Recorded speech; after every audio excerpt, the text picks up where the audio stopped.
back to business for Blackburn Rovers as they come back from the international break. Head on in to the Easter challenge of 2 games in 4 days. First up, though, it's a difficult match up against Gareth Ainsworth's boys. That's Wycombe Wanderers.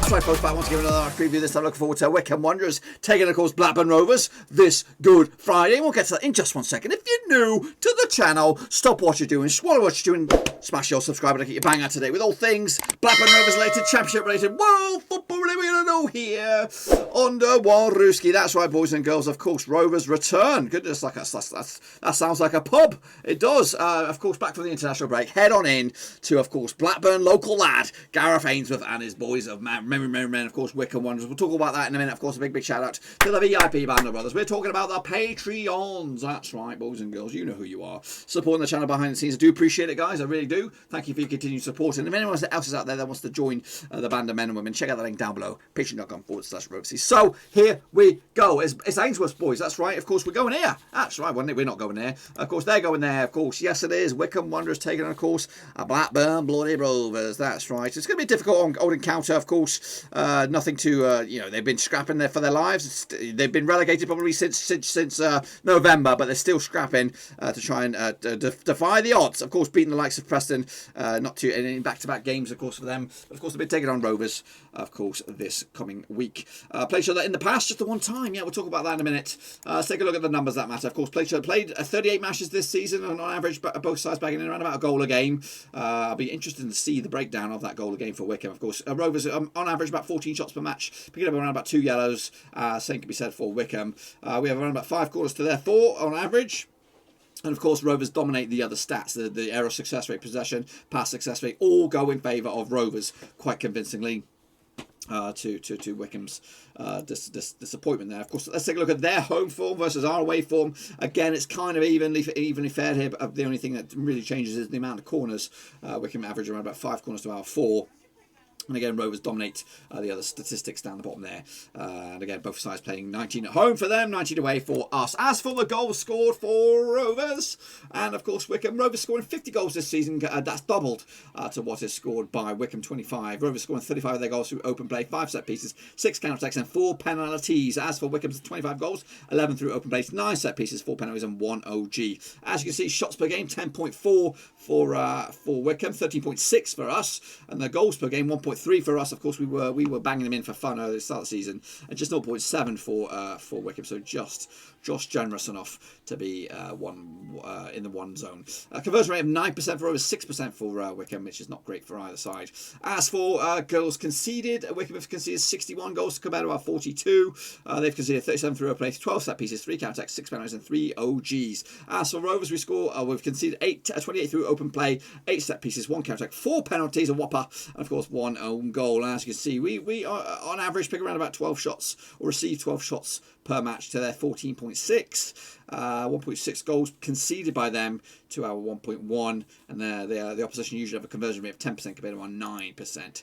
As for the other and stats and figures then coming at you before kick-off, these are the possession territories, of course. Wycombe, on average, keep the possession. This is quite a good number. Of their 100% possession, 39 of it's kept in the middle, just 28 in the own third, and 33% in the opposition third. That's what we want to see. More of this, driving forward, trying to create some opportunities for us. As for Rovers, it's kind of evened out a little bit more, but 30% of all of our possessions in the defensive side of things for Rovers. As for 41% in the middle, of course 28% in the attacking area. Of course, the attacking avenues and that bits and pieces coming at you from Wycombe, 69% of all the attacking bits of play or any of the possessions coming down the middle, with 16% on the left and 15% on the right. As for Rovers, it's more heavily towards the left, 19% there, 16% to the right, and 65% down the middle. As for the shots for Wycombe, 51% of all their shots in the 18-yard box, 11% 37% in the 6-yard area, of course, 37% long-range bad boys. Kind of similar for Rovers, 37% long-range bad boys, just 4% in the 6-yard area, and of course 59% within the 18-yard box. And the shots preferred from Wycombe, 39% down the right, 30% on the left, and 31% down the middle. As for Rovers, it's evenly spread down the flanks, of course, and 25% down your throat. Indeed, of course, this is the tale of the tape. There's only been one time that these two sides have played each other in the history of time, and that was a 5-0 win during the campaign. So Rovers, I've got a good calibre against Wycombe. It was at Ewood Park. This will be the first time we go down to Wycombe, and of course try to see what we got. Of course, Wycombe coming into this rooted to the foot of the table. We're not doing that better either. We're in, our form is 42% compared to their 25. With just one defeat out of the, in fact, actually 2 defeats of the past 6 for Rovers, which looks a little bit better, but a lot of draws. As for Wycombe, they've come into this with just 1 win in the past 6. Of course, the match will take place right here, boys and girls. Right bloody here. You know what I'm talking about. What is it? It's Adams Park. That's right, the home of Wycombe Wanderers, of course, who finished last season in the playoffs. 3rd overall in the 2019-2020 play, of course, promoted at Wembley to an empty crowd, of course. This is managed by, of course, Gareth Ainsworth. Usually it holds about 9,448 fans in attendance, but of course this time nobody will be there, just the playing staff and all that kind of stuff, all the key bend pulling the strings. Okay, folks, let's take a look at the starting 11s then, kicking on off with the hosts, of course. They got Stocked out between the sticks, Jakobsen at left back, Tafasali, of course, Stewart and McCarthy. Gape will be your defensive midfielder, of course, with youngster Mahepti, I believe is on loan from Norwich, perhaps, of course, Knight alongside Musquet, another young loanee from Leicester City, I believe, and Wheeler on the right hand side with Kapuzu up top, with the likes of Akinfenwa, McCleary and such and so forth coming off the bench. As for Rovers, it's kind of anyone's guess really as to what will happen. Of course, Tribal did not play for the Norwich game in of course that strong performance from Rovers, and of course a lot of these other faces did not feature either, but I'm going to go with this anyway. Kaminsky between the sticks, if he comes back, of course, without the COVID and without any restrictions, then I'm going to stick him in the line. Of course, Douglas at left back, Lennon, Howard Bellis, and of course Nyambe for me. Rankin Costello could also feature there. Rothwell, Tribal, Buckley. Buckley's been, of course, key to the absence of Dak, and maybe he's kind of sticking a claim for a regular berth next season. Elliott on the left, Gallagher down the right, who did score against Norwich, of course. Adam Armstrong probably gives us likes of Brereton and maybe Tyree Dolan from the bench to cause a bit of problems later on. That's what I think will happen. Of course, it's just my picks. We'll see what the gaffer has, of course, when kickoff comes around. As for the statistics then, of course, Jacobson is the top goal scorer for Wycombe. Just 4 goals this season, of course, Mpanzu and Kashik as well. Odineyima has also got a couple of goals along the way. As for the discipline, Jacobson's also got 6 yellows, as was named, as does Knight. Alsop's got 5, Grimmer's also got 5 as well. Charles, Tavazali, Gape and Passon, all with red cards to the name so far. As for goals for Rovers, Adam Armstrong's got 20 goals the season. Gallagher's got 6. He's now clear as second top goal scorer for Rovers. Brereton and Elliott got 5. As for discipline for Rovers, Johnson's got himself 7 yellows, as does Lennon. Douglas and Rothwell with 5 apiece. And Darrell Lennon so far is the only man with a red card for Rovers. Just like I said earlier, it's just the one game between these two sides. It did take place back at the start of the season. 5-0 win for Rovers. Armstrong with a hat-trick as well. Tyrese Dolan and Derek Williams, of course, now in LA, kicking it large on Hollywood, baby. Of course, Darius Charles got himself sent off for Wycombe in the one and only win for the one and only fixture between these two sides. Of course, the journey so far for Rovers started off very, very well, up to as high as 6th. Maybe even 6th, of course, and it's been a nightmare ever since. Even though we did peak back here around about Christmas, January time, something like that, and then we just fell off the face of the earth. As for Wycombe, it's kind of a bit of a struggle for the whole season, and they are grinding, and it does look like a tall order for them to save themselves, but. Yeah, they're just going to keep on keeping on, and you know what? Just enjoy yourselves, and hopefully you can bounce back at the first attempt next season after a season or so. Anyway, that's the journey so far for both of those sides. Of course, the form heading into this Wycombe. Just what are we looking at? We've got one win out of the past 6 for them. It's kind of similar to us actually. We've just got the one win that was against Millwall. It's quite a long time ago, but picking up strong draws against Swansea, Bristol City, of course, and Norwich.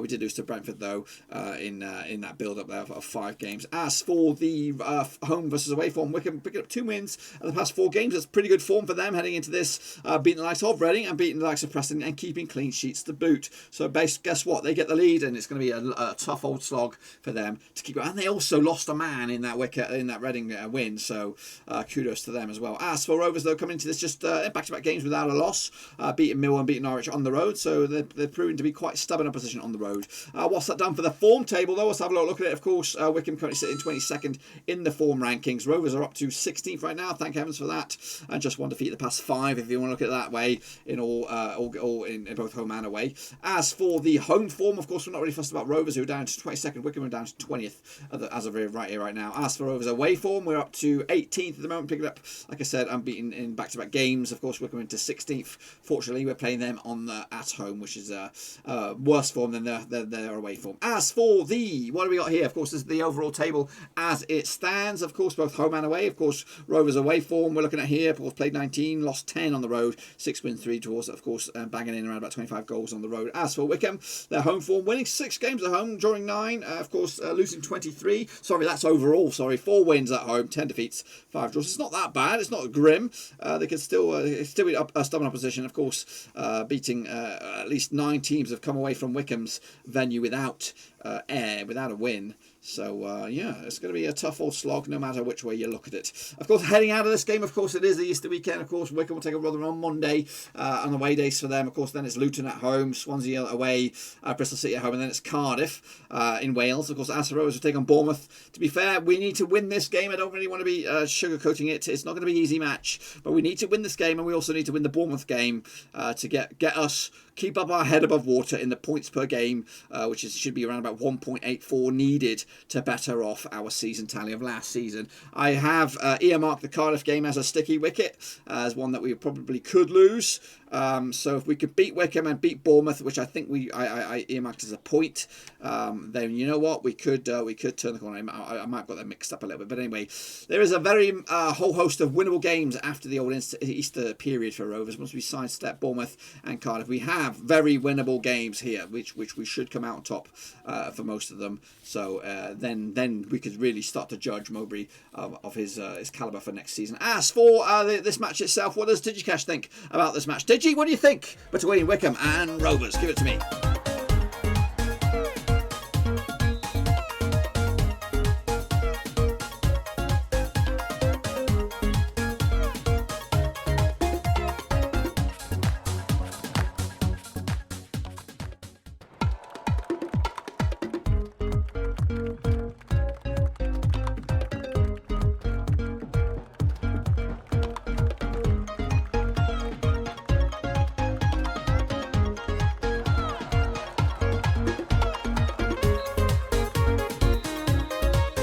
Usually around about now, I'll go in and take a look at what's going on the brfcs.com forum. I don't think there's anything on this. I'm actually recording this quite early, midway through the international break, so I'm just wanting to get it home and hosed. So make sure to check out the brfcs.com forum. Of course, they're if you want to get a Rovers opinion of some calibre, they're always vocal over there. Of course, these are the stats and figures that make up the season so far. Of course, Norwich are your best possession-based side at the moment. Of course, Huddersfield are second, Rovers are third. But guess what? Huddersfield and Rovers doesn't really amount for much because both of us are struggling at the moment. Of course, Bournemouth and Brentford make up the top 5 as well. As for the most aggressive, Birmingham, Sheffield Wednesday, Stoke and QPR lead the charge there, with Cardiff not too far away either. Rovers are your 4th best aerial best side, with 53.5% of all aerial duels won by, of course, Rovers. As for shots per game, Norwich lead the charge there, 15.7 compared to Rovers 13.6. Then it's Brentford, Bournemouth and Barnsley. Anybody with a B in their front of their name lead the charge. As for the most pass accuracy, of course, Norwich lead the charge there. Watford in there in the top 5 as well. As for the fixtures, of course, for this coming Easter Friday, Good Friday, of course, Bristol City taking on Stoke as well. Same kick, of course. Millwall, Rotherham, Derby against Luton Town, Cardiff against Forest. Of course, Watford and Sheffield Wednesday as well. Preston, of course, no longer with Alex Neil. Of course, Norwich City, difficult game for those two guys. Of course, Bournemouth against Middlesbrough. QPR against Coventry. Of course, Barnsley against Reading. Later on in the day, of course, Birmingham against Swansea. And then into Saturday, we have Huddersfield against Brentford. Early doors on that badger. Of course, the table looks like this as it stands. Of course, Wycombe are rooted. But a win for them against Rovers could move them to just within 2 points off Sheffield Wednesday. And you know what? If they do that, then you just don't know. As for Rovers win 15th, and of course, a win for us today on this match could get us up to 14th, and we might be able to start climbing up the table if we can get those 3 points in the bag. Of course, the top goal scorers at the moment, of course, is Tony with 28 goals. He's running away with it. Of course, Pooka's in second with, of course, 22. As for Adam Armstrong, he's in third. He's gone a little bit cold at the moment, but hopefully he'll get back to scoring ways, preferably this weekend. Zhao, Moore, Ayu, Powell, of course, Woodrow, Solanke, and Buenda. As for the most assists, Buenda, Mbambo, Elise, Elliott, and Tony make up your top 5. And that, my boys boys and girls, is what I've got for you for this match. Of course, it does take place on Good Friday. We'll have a watch along right on the channel, so make sure you come by and watch Rovers hopefully get themselves 3 points and get back to winning ways. Also, check out the links down below on Twitter, Facebook, Twitch, as well as also on Patreon, so make sure you check those badges out. Also, if you want to support the channel in another way, you could become the latest brother of another mother. For the price of a sugar-free can of soda, you could become the latest member of the Patreon gang. Check it all out. Links down below, patreon.com/Roverseas. Come on, Rovers. Come on, Mowbray. Let's end the season strongly. It's a straight road, straight shot from here on in. The big boys are gone past now. You can win these ones. You can win all of these all the way through. If you don't know, you could be in a bit of trouble. The Mowbray out boys, they're on mute at the moment, but they could come back in quick succession if we don't pick up a decent result against these bad boys. Until then, though, see you all soon. Mask up, 6 feet, and all that kind of stuff. I'll see you all next time for some more Rovers action.